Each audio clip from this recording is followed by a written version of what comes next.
Welcome back, my name is Hafid, and for this unboxing we have the flow field fluid letters project example for this water simulation that we have. And I think that this is the project for you if you want to create a realistic water simulation that flows through space and it creates a word. It can either be a logo or just any line that you want. I expect that this project is just going to showcase how you can have a realistic flow of water, that simulation, and just go through any path that you want. So here we have our project example. As you can see, they're giving us a render example of what this is supposed to look like.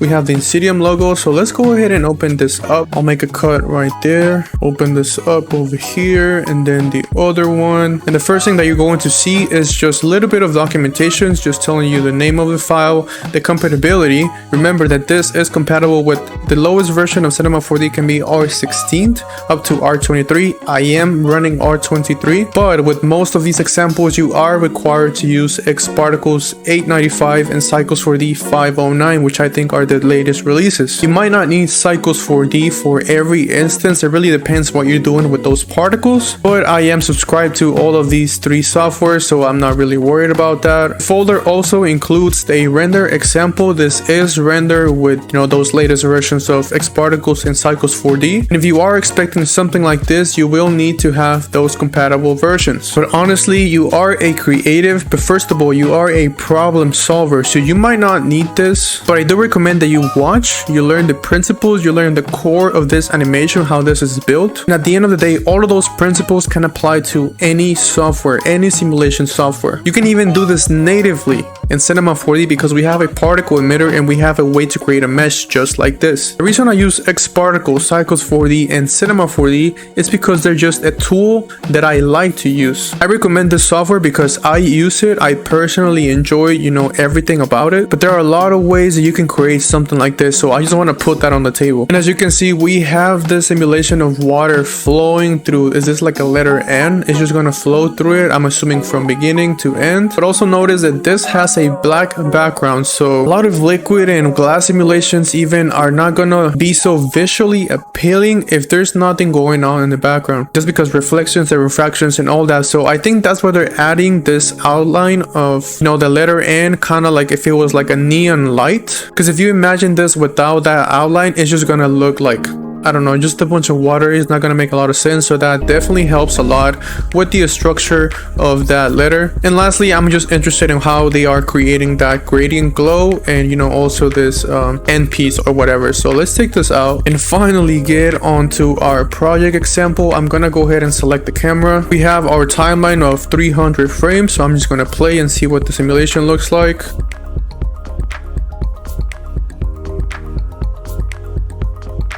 Nice. I'm gonna pause it at around 230 frames, and as you can see, this doesn't look like anything. You can kind of see that this resembles a letter N, but because we know that this is a letter N, maybe I'll check this from a different perspective. I'll get out of the view and no.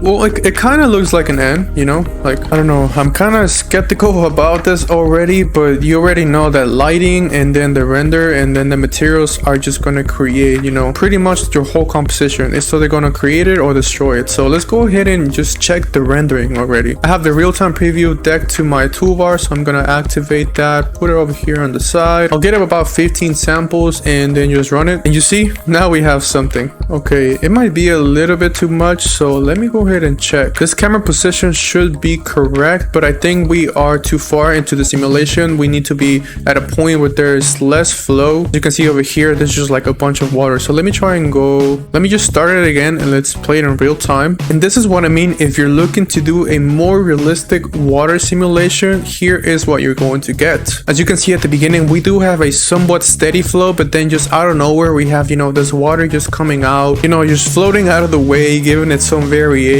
So this is exactly what I wanted to see. And at this point, it's kind of losing its structure already. As you can see at the beginning, we have this gap over here, which might not matter because you already know, the viewer is already going to know that this is going to follow the line. As you can see, it already reached the last part, but let's keep going. And at about 186, it looks somewhat similar. Yeah, somewhat similar to what we have here in the render example. Not really the same. They don't tell us which frame they took that exactly. They should.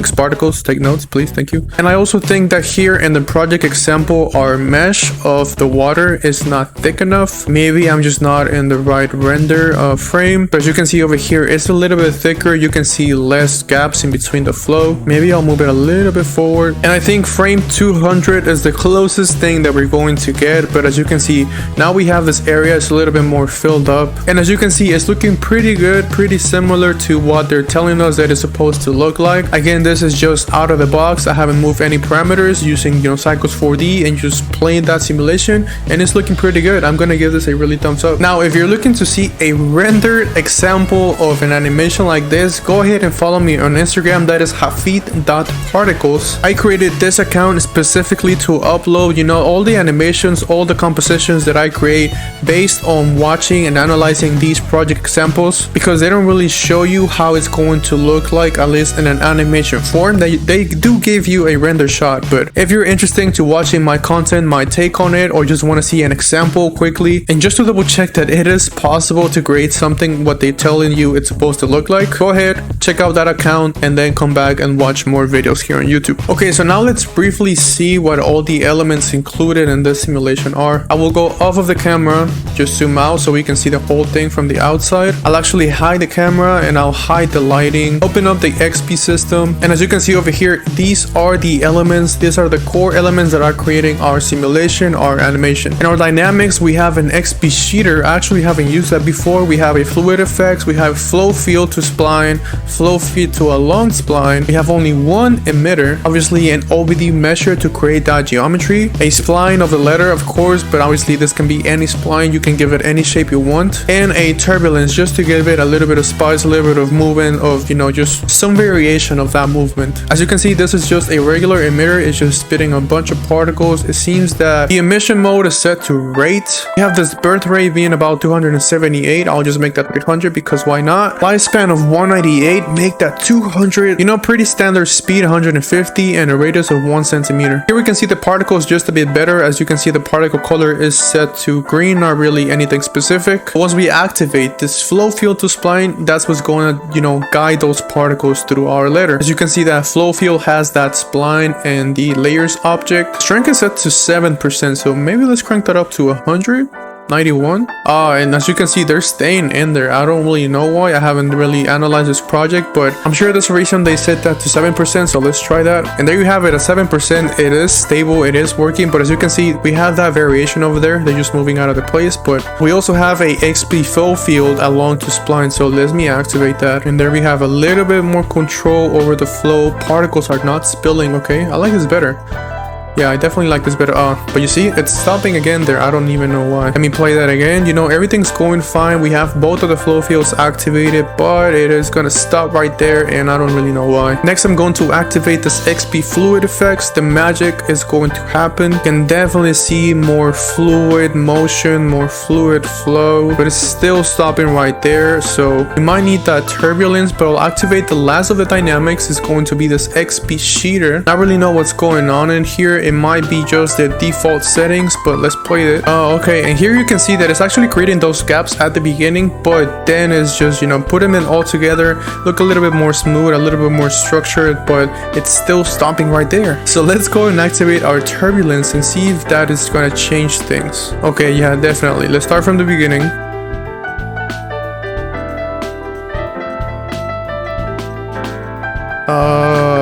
Right away is just getting rid of that structure, that nice smooth structure that we had, but it is giving them more flow. As you can see, now we have those particles like we saw on the render. They're instantly moving over here to the end of the letter, but obviously they're coming back and they're just scattering a little bit too much for my liking, but I'm sure that this just gives it a more natural flow. Kind of struggling to compute, so I'm just gonna go to the display on the particle emitter, set that to dots. I'll stop at about 200, and here you can see that yes, we can see the flow of that letter. We can almost see that letter N. And for the last thing, we're just gonna activate our Obd Measure. And here we have back our simulation just like we saw the first time we opened this. So let me check that Obd Measure. We have our point radius of 1.3. Because our particles have a initial radius of 1, they're not really changing. There's no real variation in that. So this Obd Measure has to be, I believe that either we can set it at 1, just like the same size of the particles, and that might give us a little bit more detail, but it's definitely reducing those connections of the mesh. So we are going to have some,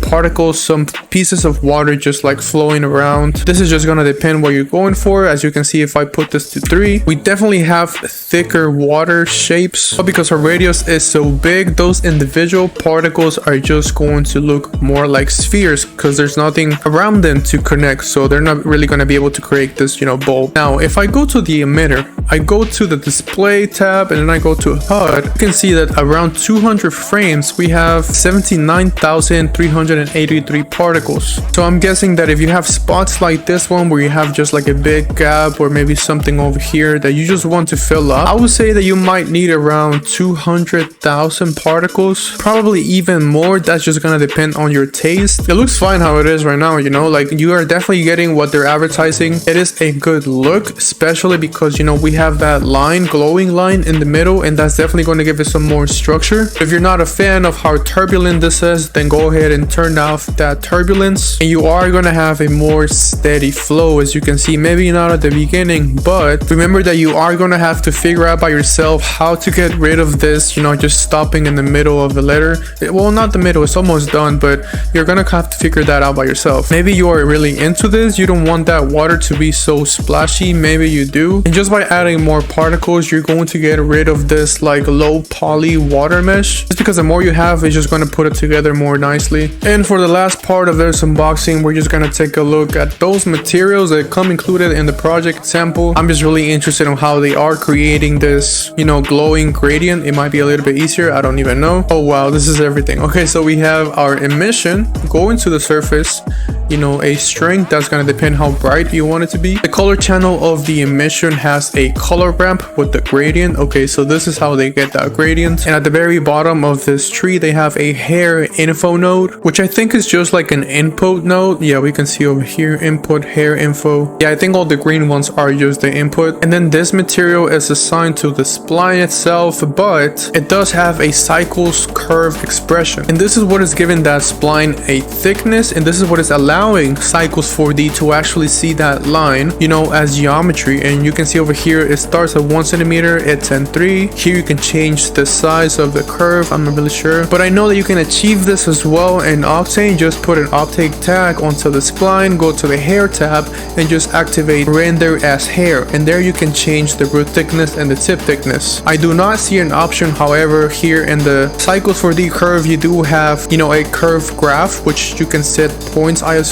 Yeah, and then you can change the size. So that is one of the advantages that it has over that Octane render tag. But as far as the materials, there's really nothing special about the materials. Once you have the mesh of this fluid, you can literally just treat it as any geometry and put your own materials, put your own lighting on your own rendering system. But honestly, this project example already comes with everything, so you're pretty much set to go. Just drop it into your Cinema 4D, play around with the simulation, play around with the materials, and just understand how this works so you can create your own from scratch if you decide to. But if you need to create something fast and have something that works and looks good, this flow field fluid letter example is for you. Remember to check out my Instagram if you want to see those example animations, if you just want to see just visuals that I come up with based on this unboxings, on these project examples from the Insydium content repository. And definitely check out the past simulations that I already unboxed if you want to learn more about how to really utilize those fluid simulations, that fluid solver that comes in X particles. You can create oceans, you can deform it, you can do pretty much up to what your creativity is limited to. So just check that out. DM me on Instagram if you have any questions. Write down in the comments if there's something you want to see. My name is Hafid, and I'll see you on the next video.